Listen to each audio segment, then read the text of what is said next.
नमस्कार दोस्तों, welcome to this channel. आइए शुरू करते हैं आज का वीडियो। आज के वीडियो में हम लोग लास्ट क्लास में हम लोग फिजिक्स के सिलेबस को डिस्कस किया था। तो आज के क्लास में हम लोग शुरू कर रहे हैं, चैप्टर 1 से ही शुरू कर रहे हैं। हालांकि मैंने बोला था चैप्टर 9 से शुरू करने के लिए, बट मैं अभी शुरू से शुरुआत कर रहा हूँ। एकदम चैप्टर 1 से 0 पॉइंट से शुरू कर रहे हैं। चैप्टर नंबर 1 है आपका विद्युत आवेश तथा क्षेत्र, जिसको हम लोग बोलते हैं इलेक्ट्रिक चार्ज एंड फील्ड। तो सबसे पहले शुरुआत कर रहे हैं विद्युत आवेश यानी कि इलेक्ट्रिक चार्ज किसे कहते हैं। आप सभी जानते हैं कि विद्युत आवेश मतलब एक तो होता है कि जब किसी दो वस्तु को आपस में हम लोग रगड़ते हैं तो वहाँ से जो होता है स्थिर वैद्युतिकी प्राप्त होता है, यानी कि घर्षण प्राप्त होता है दोनों के बीच में, और घर्षण के कारण ही विद्युत आवेश की उत्पत्ति होती है। इसके बारे में सबसे पहले जो है जिस वैज्ञानिक ने इस पर अध्ययन किया बताया, वो वैज्ञानिक का नाम था बेंजामिन फ्रैंकलिन। बेंजामिन फ्रैंकलिन के द्वारा सबसे पहले इसे खोजा गया था। वो एक बहुत ही मेरिटोरियस टैलेंटेड साइंटिस्ट थे, जो ना ही केवल एक तरह से साइंटिस्ट थे बल्कि दूसरे क्षेत्रों में भी काफ़ी अग्रणी भूमिका निभाए थे। तो उनके द्वारा ही सबसे पहले इलेक्ट्रिक चार्ज यानी कि विद्युत आवेश के बारे में बताया गया था। उन्होंने मैंने प्रतिकर्षण आकर्षण के बारे में बताया था, जिसके अंतर्गत हम बोल सकते हैं कि जब उन्होंने दो प्रकार के पार्टिकल को आपस में दो दो विपरीत प्रकृति के पार्टिकल को आपस में एक दूसरे के सामने लाया, तो दोनों के बीच में प्रतिकर्षण हुआ और आकर्षण हुआ, और दो समान प्रकृति के मटेरियल को एक दूसरे के पास में लाए तो वहाँ पे प्रतिकर्षण हुआ। तो इसलिए सबसे पहले उन्होंने प्रतिकर्षण आकर्षण और विद्युत आवेश के बारे में सबसे पहले बेंजामिन फ्रैंकलिन ने बताया। तो हम लोग क्या बोल सकते हैं कि विद्युत आवेश किसे कहते हैं। विद्युत आवेश का मतलब ये होता है कि विद्युत आवेश एक प्रकार का किसी भी पदार्थ का गुण होता है जो निश्चित रूप से वो विद्युतीय बल और चुंबकीय बल का अनुभव करता है। यह एक डिफिनीशन हो सकता है। तो यदि हम यहाँ पे अगर हम एक्सपेरिमेंट के तौर पर अगर देखें, तो जैसे मान लीजिए कि जैसे मैंने बताया था कि जो हम पार्टिकल लिए थे, एक प्रकार पार्टिकल एक ग्लास है, मान लीजिए यहाँ पे बना देते हैं, हम एक ग्लास बना देते हैं। मान लीजिए कि ये ग्लास है और इसी टाइप के एक सेम मटेरियल को इसके पास में लाया जाता है। ठीक है, मान लीजिए कि यहाँ पे हमने एक ग्लास ला दिया और इस ग्लास पे निश्चित रूप से कुछ ना कुछ आवेश उत्पन्न होगा। क्योंकि दोनों सेम प्रकार के पार्टिकल हैं, तो इस पे उन्होंने मान लिया कि यहाँ पे, हालांकि ये कुछ पता नहीं था कि इस पे कौन सा आवेश है, लेकिन दोनों के बीच में आकर्षण उत्पन्न हुआ, तो उन्होंने मान लिया कि यहाँ पर आपका पॉजिटिव आवेश दोनों के पार्टिकल पे उत्पन्न हो रहा है। तो दोनों के ऊपर अगर पॉजिटिव पार्टिकल अगर उत्पन्न होगा तो निश्चित रूप से दोनों के बीच में क्या होगा, प्रतिकर्षण होगा। क्योंकि दोनों सेम टाइप के हैं, तो दोनों के बीच में क्या होगा, हमारा प्रतिकर्षण उत्पन्न हो जाएगा। दोनों के बीच में क्या होगा, प्रतिकर्षण होगा। दोनों के बीच में प्रतिकर्षण होगा। ठीक उसी तरह से मान लीजिए कि एक दूसरा कोई पार्टिकल अगर हम लेते हैं, मान लीजिए, और यहाँ पे हम एक ले लेते हैं, ग्लास लेते हैं, और दूसरा पार्टिकल हम ले लेते हैं, मान लीजिए एबोनाइट लेते हैं। मान लीजिए इसके पास में एक दूसरा पार्टिकल हम मान लीजिए ले रहे हैं एबोनाइट। जब एबोनाइट लेंगे, जब दूसरा पार्टिकल अगर मान लीजिए कि हम एबोनाइट लेते हैं, तो ग्लास के ऊपर जो है जो हमारा आवेश आएगा, तो ग्लास के ऊपर आवेश आएगा, पॉजिटिव आवेश आएगा, और एबोनाइट के ऊपर जो है वह हमारा निगेटिव आवेश उत्पन्न होगा। एबोनाइट के ऊपर कौन सा आवेश उत्पन्न होगा, एबोनाइट के ऊपर निगेटिव आवेश उत्पन्न होगा। तो इन दोनों के बीच में निश्चित रूप से प्रतिकर्षण होगा, आकर्षण नहीं होगा। क्योंकि दोनों असमान प्रकृति के बल हैं, तो दोनों के ऊपर में कौन सा आवेश उत्पन्न होगा, दोनों के ऊपर में आकर्षण बल उत्पन्न होगा। इस तरह से सबसे पहले इसके बारे में जो है बेंजामिन फ्रैंकलिन ने बताया कि किसी भी दो सेम टाइप के पार्टिकल को यदि दोनों को पास में लाते हैं तो दोनों के ऊपर सेम आवेश उत्पन्न होता है, जिसके कारण दोनों के बीच में प्रतिकर्षण उत्पन्न होता है। जब किसी दो पार्टिकल को पास में लाते हैं तो एक के ऊपर यदि दोनों की प्रकृति असमान है तो ग्लास के ऊपर आपका पॉजिटिव आवेश और एबोनाइट के ऊपर निगेटिव आवेश उत्पन्न होगा, और दोनों के बीच में क्या होगा, आकर्षण उत्पन्न हो जाएगा। ये एक कंसेप्ट था। हालांकि ये एज्यूम किया गया था कि ग्लास के पार्टिकल पे पॉजिटिव आवेश उत्पन्न होगा और एबोनाइट के पास पे नेगेटिव आवेश उत्पन्न होगा, लेकिन ऐसा कोई श्योर नहीं था। इसलिए इस कंसेप्ट को ज़्यादातर आज के डेट में हटा दिया गया है, क्योंकि पूरा एग्जैक्ट पता नहीं था कि किस पार्टिकल के ऊपर पॉजिटिव आवेश उत्पन्न है और किस पार्टिकल के ऊपर नेगेटिव आवेश उत्पन्न है। अब इसका डिफिनीशन हम लोग लिख लेते हैं कि विद्युत आवेश कहते किसको है। अब देख सकते हैं हमने इसका डिफिनीशन लिख दिया है विद्युत आवेश का, यानी कि क्या हो जाएगा, विद्युत आवेश पदार्थ का वह भौतिक गुण है जो विद्युत तथा चुंबकीय बल का अनुभव करता है। बेंजामिन फ्रैंकलिन के द्वारा सबसे पहले इसे खोजा गया था। अब इसके बाद में नेक्स्ट हम लोग कंसेप्ट को देखते हैं। अब नेक्स्ट कंसेप्ट हमारा जो है वह है आवेश उत्पत्ति का इलेक्ट्रॉनिक सिद्धांत, यानी कि electronic theory of origin of charge. अब इसके बारे में हम लोग देखते हैं कि इसके कॉन्सेप्ट क्या हैं। देखिए, सबसे पहले मान लीजिए कि कोई एक पार्टिकल है, वहाँ पे यहाँ पे हम ले रहे हैं, मान लीजिए कि ये हमारा कोई एक पार्टिकल हो गया, जिसके ऊपर इसके नाभिक में क्या होगा, नाभिक में निश्चित रूप से पॉजिटिव चार्ज होगा, यानी कि इसको हम लोग बोलते हैं पॉजिटिव आवेशित पार्टिकल। पॉजिटिव चार्ज यहाँ पे हो जाएगा। पॉजिटिव चार्ज क्यों होगा, क्योंकि मान लीजिए कि इसके नाभिक में तो पॉजिटिव आवेश होता है और एक और दूसरा पार्टिकल लेते हैं तो निश्चित रूप से इसके पास में भी पॉजिटिव पार्टिकल होगा। तो हम बता सकते हैं कि यदि मान लीजिए कि कोई भी इलेक्ट्रॉन या इस इलेक्ट्रॉन जो है इसके नाभिक में जो होगा निश्चित रूप से प्रोटॉन और न्यूट्रॉन होगा, जिसके कारण इसका जो नाभिक होगा वह पॉजिटिव आवेशित होगा। लेकिन इसके बाहरी कक्षा में इलेक्ट्रॉन चक्कर काट रहे हैं, तो ये इलेक्ट्रॉन मान लीजिए कि ये इलेक्ट्रॉन यहाँ से निकल कर अपनी बाहरी कक्षा को छोड़कर यदि दूसरे में पहुँचते हैं, यहाँ में भी इलेक्ट्रॉन चक्कर काट रहा होगा, तो निश्चित रूप से ये पॉजिटिव आवेश होगा। जो इलेक्ट्रॉन को त्यागेगा वो पॉजिटिव आवेश होगा। जो इलेक्ट्रॉन को ग्रहण करेगा, मान लीजिए कि ये पार्टिकल इलेक्ट्रॉन को ग्रहण कर रहा है, तो इसके पास में कौन सा चार्ज होगा, इसके पास में निश्चित में हम बोल सकते हैं कि इसके पास में होगा आपका निगेटिव चार्ज हो जाएगा। इसके पास में कौन सा चार्ज आएगा, निगेटिव चार्ज आएगा।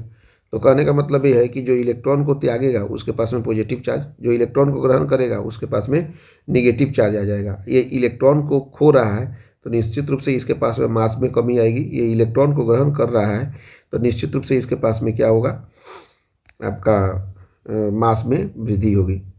तो इस तरह से हमने यही कॉन्सेप्ट है आपका आवेश उत्पत्ति का इलेक्ट्रॉनिक सिद्धांत। हम लोग जानते हैं कि मास ऑफ इलेक्ट्रॉन कितना होता है, 9.1 × 10⁻³ kg होता है, और प्रोटॉन का मास कितना होता है, वह होता है 1.67 × 10⁻27 kg होता है। यदि आप न्यूट्रॉन का भी मास देखना चाहें तो लगभग वह प्रोटॉन के ही बराबर होता है, 1.678 × 10⁻27 kg। इस तरह से हम लोगों ने इस कॉन्सेप्ट को देख लिया। अब इसे हम लोग लिख लेते हैं। अब हमने इसके डिफिनीशंस को लिख लिया है आवेश उत्पत्ति के इलेक्ट्रॉनिक सिद्धांत को। इसमें क्या बोला गया है कि यहाँ पे बोला गया है आपका, एक मिनट, यहाँ पे आप देख सकते हैं कि आवेश उत्पत्ति का इलेक्ट्रॉनिक सिद्धांत क्या कहता है, जब दो पदार्थों के बीच घर्षण कराया जाता है तो घर्षण के पश्चात अंतिम कक्षा के इलेक्ट्रॉन ऊर्जा ग्रहण कर लेते हैं और एक पदार्थ से दूसरे पदार्थ में चले जाते हैं। जैसे इस पदार्थ से इस पदार्थ में इलेक्ट्रॉन चले गए, तो जिस पदार्थ में इलेक्ट्रॉन जाएंगे वहाँ पे निगेटिव चार्ज होगा, और जिस पदार्थ में जो पदार्थ इलेक्ट्रॉन को त्यागेगा उसके पास में पॉजिटिव आवेश उत्पन्न होगा। लिखा गया है वहीं कि अतः जो पदार्थ इलेक्ट्रॉन त्यागता है वह धनावेश कहलाता है, तथा जो पदार्थ इलेक्ट्रॉन का ग्रहण करता है वह ऋणावेश कहलाता है। नोट में हम लोगों ने लिख दिया है, मास ऑफ इलेक्ट्रॉन कितना होता है, 9.1 × 10⁻31 kg, जैसा कि मैंने अभी बताया था। और मास ऑफ प्रोटॉन कितना होता है, यहाँ पे मास ऑफ प्रोटॉन लिखेंगे हम लोग, ये एम नहीं होगा, ये क्या होगा आपका, इसको सुधार कर लीजिए, मास ऑफ प्रोटॉन यानी कि ईपी से डिनोट करेंगे, और ये हो जाएगा हमारा मास ऑफ प्रोटॉन। तो मास ऑफ प्रोटॉन जो होगा वो होगा 1.67 × 10⁻27 kg, और न्यूट्रॉन भी लगभग इतना ही होता है, 1.678 × 10⁻27 kg। तीसरा नंबर पॉइंट है कि पॉजिटिव चार्ज होने पर द्रव्यमान में कमी आएगी। निश्चित रूप से पॉजिटिव चार्ज होने पर द्रव्यमान में कमी आएगी। क्यों द्रव्यमान में कमी आएगी, इसलिए कमी आएगी क्योंकि वह अपने में से कुछ इलेक्ट्रॉन को त्यागेगा। यदि कोई पार्टिकल या कोई पदार्थ यदि अपने में से इलेक्ट्रॉन को त्यागेगा तो उसके मास में कमी आएगी ही। कितनी कमी आएगी? अगर एक इलेक्ट्रॉन को त्यागेगा तो 9.1 इंटू 10⁻31 केजी के हिसाब से उसमें कमी आएगी। यदि कोई पार्टिकल निगेटिव चार्ज होने पर द्रव्यमान में वृद्धि आएगी। निश्चित रूप से यदि निगेटिव चार्ज का मतलब क्या होता है कि वह इलेक्ट्रॉन को ग्रहण करेगा। जब कोई भी पार्टिकल, कोई भी पदार्थ यदि इलेक्ट्रॉन को ग्रहण करेगा तो उसके पास में ये उसके मास में वृद्धि होगी ही, और वह वृद्धि होगी यदि एक इलेक्ट्रॉन को ग्रहण करता है तो 9.1 इंटू 10⁻31 केजी के हिसाब से वृद्धि होगी। अब उसके बाद में नेक्स्ट हम लोग पॉइंट पढ़ते हैं प्रेरण द्वारा आवेशन, यानी कि चार्जिंग बाई इंडक्शंस। आइए देखते हैं। आइए अब हम लोग देखते हैं प्रेरण द्वारा आवेशन को, यानी कि चार्जिंग बाई इंडक्शंस। तो चार्जिंग बाई इंडक्शंस में क्या होता है कि मान लीजिए कि कोई एक पार्टिकल यहाँ पे दिया हुआ है। मान लीजिए कि कोई एक पार्टिकल यहाँ पे है और इस पार्टिकल के ऊपर में कौन सा आवेश है, तो इस पार्टिकल के ऊपर मान लीजिए कि चारों तरफ यहाँ पे पॉजिटिव आवेश अगर दिया गया है, ठीक है। इसके ऊपर कौन सा आवेश है? पॉजिटिव आवेश है। यहाँ पे एक नाभिक होगा मान लीजिए, ठीक। तो मान लीजिए कि इसके चारों तरफ में पॉजिटिव आवेश उत्पन्न किया गया है, यानी कि इसके पास में जो जब एक पदार्थ में मान लीजिए कि धनावेश उत्पन्न हो गया है, तो मान लीजिए कि किसी दूसरे पार्टिकल को इसके करीब में लाते हैं। एक और पार्टिकल को हम इसके करीब में मान लीजिए कि ला रहे हैं। मान लीजिए कि एक दूसरे पार्टिकल को इसके करीब में लाएंगे, तो इसके करीब में लाने से क्या होगा कि इसके ऊपर पॉजिटिव चार्ज है, तो इसके एक सिरे पर, इस दूसरे पदार्थ के एक सिरे पे जो होगा वह निश्चित रूप से निगेटिव आवेश इधर आ जाएगा, और दूसरे सिरे पे क्या होगा कि दूसरे सिरे पे यहाँ पे पॉजिटिव आवेश उत्पन्न हो जाएगा, ठीक है कि नहीं। तो आप देख सकते हैं कि इसको Q1 आवेश से डिनोट कर ले रहे हैं, और इसको हम लोग डिनोट कर रहे हैं Q2 आवेश से। इसको डिनोट कर रहे हैं Q1 आवेश से, इसको डिनोट कर रहे हैं Q2 आवेश से। तो देखिए इसमें ये जो चार्ज है इसके ऊपर केवल पॉजिटिव आवेश था, लेकिन इसके संपर्क में यदि कोई दूसरा पदार्थ आया तो इस पदार्थ के इस दूसरे पार्टिकल के या दूसरे पदार्थ के एक छोर पर यहाँ पे पॉजिटिव आवेश है तो निगेटिव आवेश, और फिर यहाँ पे निगेटिव आवेश एक साइड और पॉजिटिव आवेश एक साइड हो जाएगा। यानी कि इसी को बोलते हैं इंडक्शन के द्वारा चार्जिंग करना। मान लीजिए कि एक Q1 पार्टिकल पे, एक पहले पार्टिकल पे Q1 आवेश है, दूसरे पार्टिकल पे Q2 आवेश है। तो इसमें कहता क्या है कि Q1 जो होगा Q1/Q2 निश्चित रूप से होगा ग्रेटर इक्वल टू 1, या इसी को हम लोग बोल सकते हैं Q1 greater equal to Q2।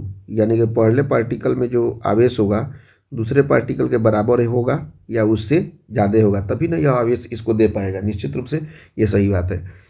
तो इस तरह से हमने देख लिया कि चार्जिंग बाई इंडक्शन कहते किसको हैं। कोई एक पार्टिकल हमने लिया, यदि उस पार्टिकल के पास में यदि पॉजिटिव आवेश है तो निश्चित रूप से किसी दूसरे पार्टिकल को यदि पास में लाते हैं तो यहाँ पे पॉजिटिव आवेश है तो दूसरे पे क्या हो जाएगा, दूसरे पे निश्चित रूप से हमारा हो जाएगा आपका निगेटिव आवेश उत्पन्न हो जाएगा।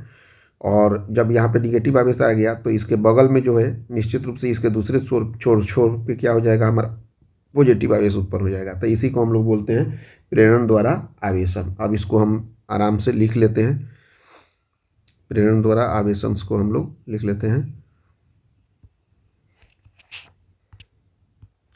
इसके डिफिनीशंस को अब हम लोग देख लेते हैं, जो कि मैंने अभी अभी जस्ट लिखा है, देख लीजिए। आप इसे फेयर में भी कर लीजिएगा। जब एक पदार्थ में धनावेश रहता है तो इस पदार्थ के ऊपर जैसे धनावेश था तो दूसरे पदार्थ के करीब लाते हैं तो दूसरे पदार्थ के एक छोरे पर ऋणावेश तथा दूसरे छोरे पर धनावेश उत्पन्न हो जाता है। इसे ही प्रेरण द्वारा आवेशन कहते हैं। तो इस तरह से हमने ये डिफिनीशंस को लिख लिया। आप इसे क्या कीजिएगा कि निश्चित रूप से फेयर में कर लीजिएगा, यहाँ पे ये करीब होगा, क्योंकि फेयर में कर लीजिएगा तो फिर याद करने में ज़्यादा आसानी रहेगा।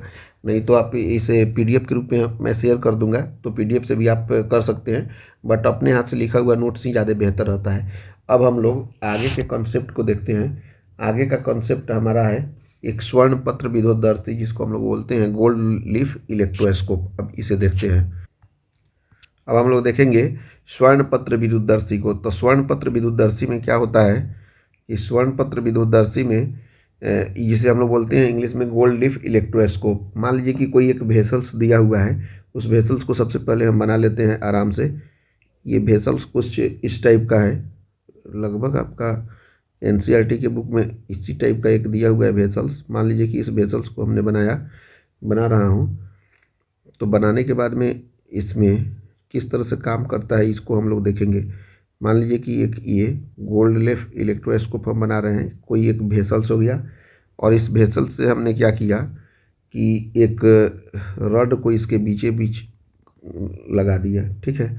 और नीचे जो है एक तरह से 2 पत्ती इसमें जुड़ी हुई है, ठीक।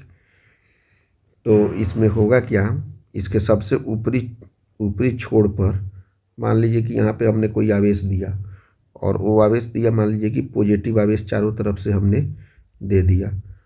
तो गोल्ड लीफ इलेक्ट्रोस्कोप क्या बोलता है कि ये पॉजिटिव आवेश इस रड के, जैसे ही हम इसके सबसे ऊपरी सतह पर यदि हम पॉजिटिव आवेश देंगे तो निश्चित रूप से पॉजिटिव आवेश इस रड के माध्यम से होकर नीचे की तरफ जाएगा, और ये रड के माध्यम से होते हुए जाकर यहाँ पे स्वर्ण पत्र विद्युतदर्शी या स्वर्ण पत्ती जो लगा हुआ है वह पहले दोनों एक दूसरे से जुड़ा होंगे। जैसे ही आवेश आएगा ये दोनों अपनी जगह से विक्षेपित हो जाएंगे, यानी कि दोनों फैल जाएंगे।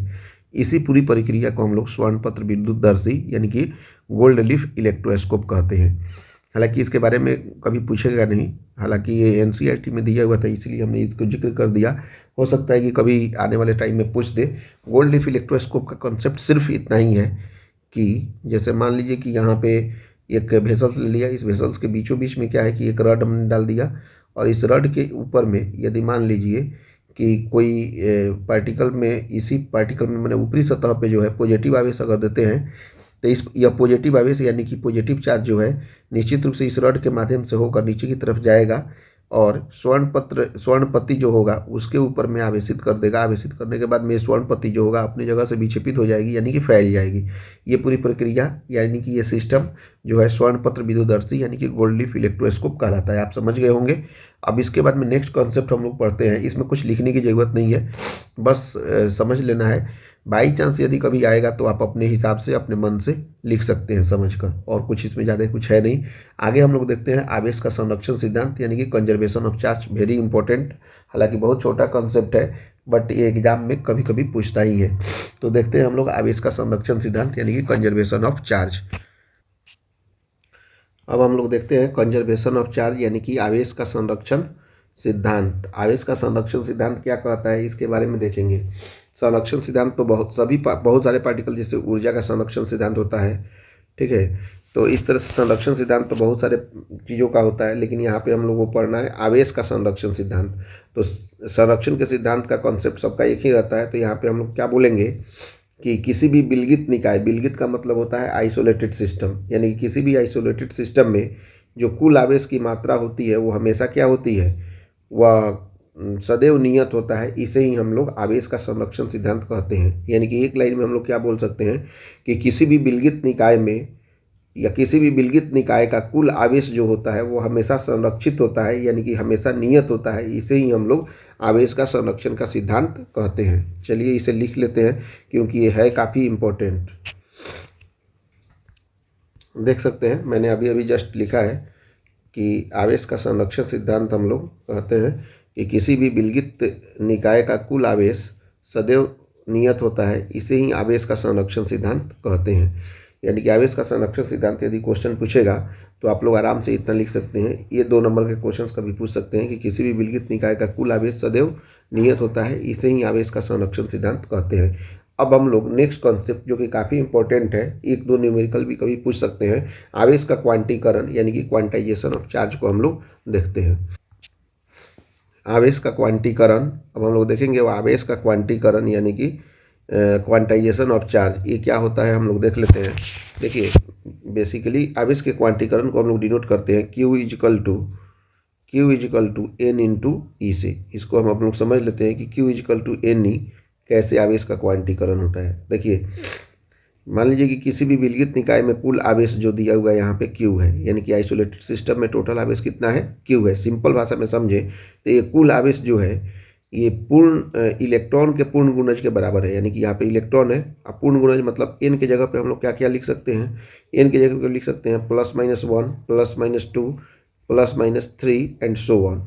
तो यदि मान लीजिए कि +-1 से यदि गुना करते हैं तो निश्चित रूप से Q का वैल्यू कितना हो जाएगा, तो Q equal to +-E +-2 electron +-3 electron and so on.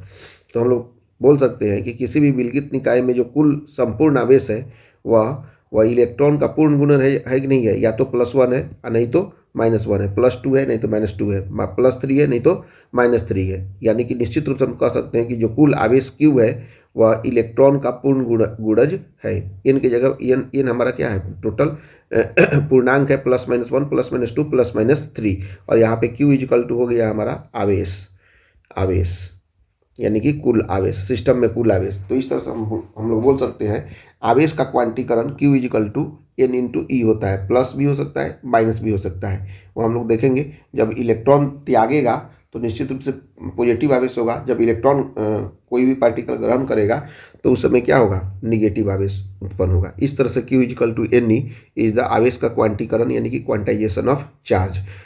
तो अब हम अच्छा, इलेक्ट्रॉन का जो वैल्यू होगा वह हो जाएगा आपका 1.6 इंटू 10⁻⁻19 कूलम। आप सब जानते हैं कि इलेक्ट्रॉन पे जो आवेश होता है प्लस होता है, प्लस में होता है प्लस 1.6 इंटू 10⁻⁻19 कूलम होता है, और प्रोटॉन पे जो आवेश होता है, सॉरी इलेक्ट्रॉन पे आवेश पॉजिटिव नहीं होता है, निगेटिव होता है, और प्रोटॉन पे जो आवेश होता है वो होता है +1.6 इंटू 10⁻⁻19 कूलम, और न्यूट्रॉन पे कोई भी चार्ज नहीं होता है। तो चलिए अब हम इसका डिफिनीशंस लिख लेते हैं, जिससे आप फेयर भी बना सकते हैं।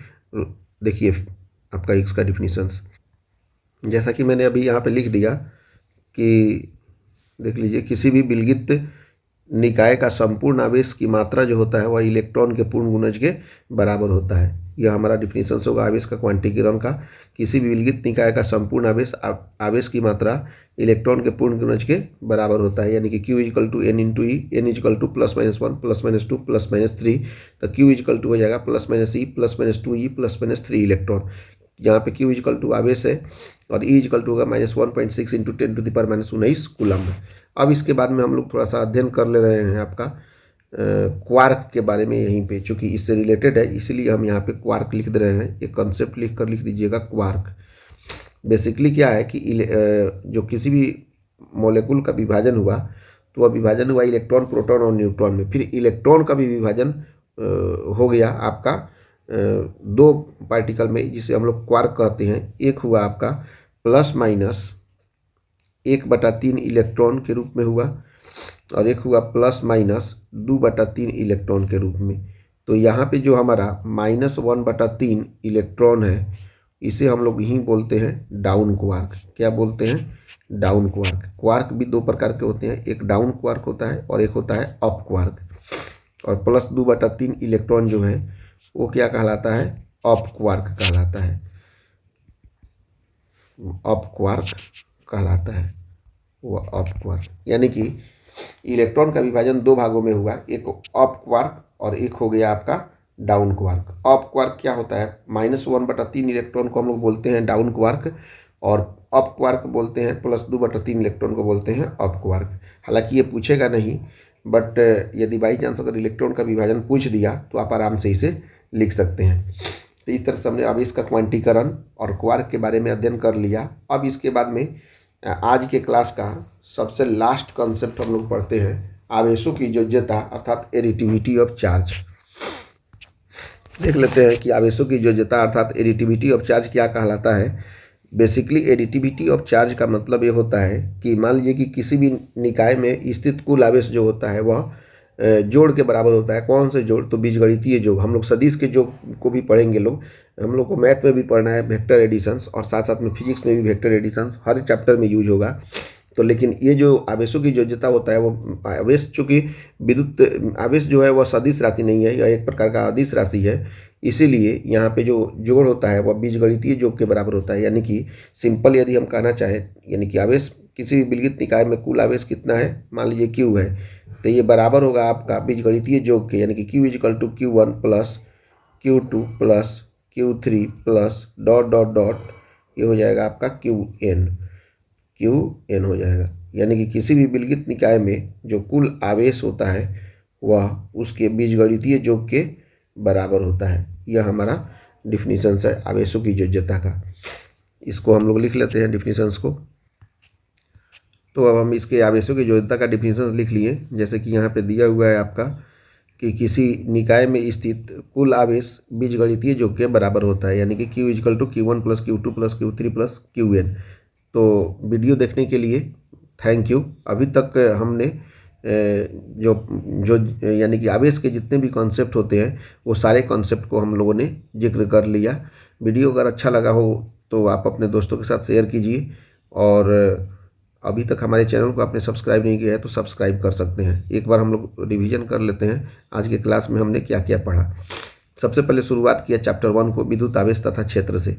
इसके अंतर्गत जो है हमने शुरुआत किया था आपका विद्युत आवेश से, इलेक्ट्रिक चार्ज किसे कहते हैं, यानी कि जब दो पार्टिकल यानी कि ग्लास को आपस में लाते हैं पास में, तो ग्लास के पास में भी पॉजिटिव आवेश और ग्लास के पास में भी निगेटिव आवेश आता है, जिसके कारण दोनों के बीच में प्रतिकर्षण होता है। जब ग्लास को दूर डालते हैं तो ग्लास के पास में पॉजिटिव आवेश और एबोनाइट के पास में निगेटिव आवेश होता है, तो दोनों के बीच में क्या आता है, आकर्षण आता है। यानी कि जब सेम टाइप के पार्टिकल को पास में लाएंगे तो प्रतिकर्षण, जब विपरीत आवेश के पार्टिकल को दोनों के पास में लाएंगे तो आकर्षण उत्पन्न होगा। सेम टाइप के पार्टिकल को लाएंगे तो प्रतिकर्षण आएगा। इसे ही हम लोग विद्युत आवेश कहते हैं। उसके बाद में आवेश उत्पत्ति का इलेक्ट्रॉनिक सिद्धांत, यानी कि electronic theory of origin of charge. इसमें क्या कहता है, यदि कोई पार्टिकल है, उसके नाभिक में जो होगा पॉजिटिव आवेश होगा, आउटर मोस्ट इलेक्ट्रॉन में जो होगा निगेटिव आवेश उत्पन्न होगा।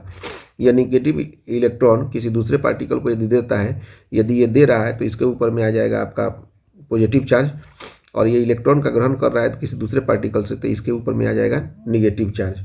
तो निश्चित रूप से हम कह सकते हैं कि जब पॉजिटिव चार्ज ये इलेक्ट्रॉन को देगा तो इसके पास में पॉजिटिव चार्ज आएगा, जिसके कारण इसके मास में कमी आ जाएगा।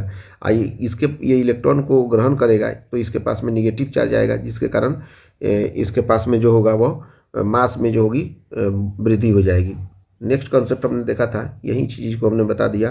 नेक्स्ट कॉन्सेप्ट प्रेरण द्वारा आवेशन। प्रेरण द्वारा आवेशन क्या कहता है, यदि कोई पार्टिकल लेते हैं, इस पार्टिकल के ऊपर यदि मान लीजिए कि पॉजिटिव आवेश उत्पन्न है, दूसरे पार्टिकल को पास में लाते हैं तो एक छोर पे निगेटिव आवेश और दूसरे छोर पे पॉजिटिव आवेश उत्पन्न हो जाएगा। इसे ही हम लोग बोलते हैं प्रेरण द्वारा आवेशन। और यह होता है Q1/Q2 is greater equal to 1, यानी कि Q1 is greater equal to Q2 के बराबर में होगा। नेक्स्ट कॉन्सेप्ट हमने पढ़ा था स्वर्ण पत्र विद्युतदर्शी, यानी कि गोल्ड लीफ इलेक्ट्रोस्कोप। इसमें क्या बोलता है, यदि कोई वेसल्स लेते हैं, इस वेसल्स में यदि एक रड लेते हैं, रड के निचले सिरे पे यदि मान लीजिए गोल्ड लीफ यानी कि स्वर्ण पत्ती दिया हुआ है, सबसे ऊपरी पार्ट से यदि मान लीजिए पॉजिटिव आवेश देते हैं, तो यह पॉजिटिव आवेश से एक रड से होते हुए नीचे की तरफ जाएगा और पूरे रड पे पॉजिटिव आवेश उत्पन्न हो जाएगा, और नीचे जो गोल्ड पत्ती यानी कि स्वर्ण पत्ती दिया हुआ रहेगा उसको भी आवेशित कर देगा और उसको एक अपनी जगह से विक्षेपित कर देगा, यानी कि वह यदि पास में है तो दूर हो जाएगा। तो इसे ही हम लोग बोलते हैं स्वर्ण पत्र विद्युतदर्शी। अगला कॉन्सेप्ट हम लोग पढ़े थे आवेश का संरक्षण सिद्धांत, यानी कि कंजर्वेशन ऑफ चार्ज। यह क्या बोलता है, किसी भी विलगित निकाय का कुल आवेश हमेशा नियत रहता है, इसे ही आवेश का संरक्षण सिद्धांत कहते हैं। नेक्स्ट कॉन्सेप्ट पढ़े थे आवेश का क्वांटीकरण, यानी कि क्वांटाइजेशन ऑफ चार्ज। ये क्या कहता है, किसी भी विलगित निकाय में कुल आवेश Q जो होता है वह इलेक्ट्रॉन के पूर्ण गुणज के बराबर होता है, यानी कि Q = N × E। यहाँ पे N = +-1 +-2 और +-3 इलेक्ट्रॉन होता है, तो Q = हो जाएगा +-E +-2E +-3 इलेक्ट्रॉन। यहाँ पे Q आवेश है, E = -1.6 × 10⁻⁻⁹ कूलम होगा। यहाँ पे क्वार्क जो होता है वह +-1/3 इलेक्ट्रॉन, जिसमें से -1/3 इलेक्ट्रॉन को हम लोग बोलते हैं डाउन क्वार्क, और +-2/3 इलेक्ट्रॉन, जिसमें से +2/3 इलेक्ट्रॉन को हम लोग बोलते हैं अप क्वार्क। नेक्स्ट है आवेशों की योज्यता। आवेशों की योज्यता क्या कहता है, किसी भी विलगित निकाय में जो कुल आवेश होता है वह बीजगणितीय योग के बराबर होता है, यानी कि Q = Q1 + Q2 + Q3 + Qn। इस तरह से हमने आज चार्ज के सभी कॉन्सेप्ट को हम लोगों ने पढ़ लिया। नेक्स्ट क्लास में हम लोग आवेश के मौलिक गुण क्या है, मौलिक गुण तो यही सब है, आवेशों की योज्यता, आवेश क्वांटीकृत होते हैं, विद्युत आवेश दो प्रकार के होते हैं, एक धनात्मक तथा ऋणात्मक। आवेश संरक्षण के सिद्धांत को नियम को पालन करता है, विद्युत आवेश को संचित किया जा सकता है, आवेश एक अदिश राशि है। ये सभी हमारे क्या है, विद्युत आवेश के मूल गुण है। अगर पूछेगा तो जितने भी हमने जिक्र किया वो सबको एक जगह लिख दीजिएगा, या कल मैं इसे लिखा दूंगा, और कल से हम लोग स्टार्ट करेंगे आवेश के कॉन्सेप्ट को, आगे पढ़ेंगे हम लोग कूलम्स लॉ से, कल से स्टार्ट करेंगे। वीडियो देखने के लिए थैंक यू वेरी मच।